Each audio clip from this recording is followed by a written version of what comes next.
মেলা মেলা মেলা ইতিমধ্যে সবাই জানেন ক্যান্টনমেন্ট কলেজের পেছনে ক্ষুদ্র কুটির শিল্প মেলা হচ্ছে।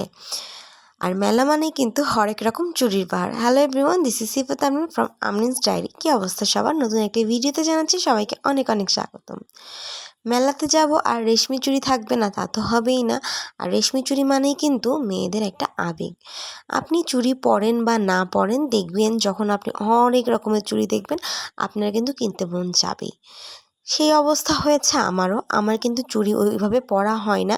তারপরেও চুড়ি দেখলে মাথায় কাজ করে না। মনে হয় যে আমি কোনটা ছেড়ে কোনটা নিব, কোনটা ছেড়ে কোনটা নিব। এই দোকানেও চুড়ি দেখছিলাম। যদিও তার আগেই কিন্তু আমি চুড়ি কিনে ফেলেছিলাম ২ সেট। রেশমি চুড়িগুলো অনেক অনেক সুন্দর, বাট আমার কাছে মনে হয়েছে প্রাইস একটু বেশি বলছে। যদিও মেলাতে প্রাইস সাধারণত বেশিই থাকে। আর এই মেলাটা সেম টু সেম পুনাকবাজারে যেই মেলা হচ্ছে, মানে মেলা হয় আর কি ১২ মাস, ওই মেলার মতোই। নতুনত্ব কিছুই নাই। আমি ভাবছিলাম নতুনত্ব কিছু পাবো, দ্যাটস ওয়াই যাওয়া। আমি যদি জানতাম যে পুনাকবাজারের মতো সেম একদম, তাহলে আমি যেতাম না।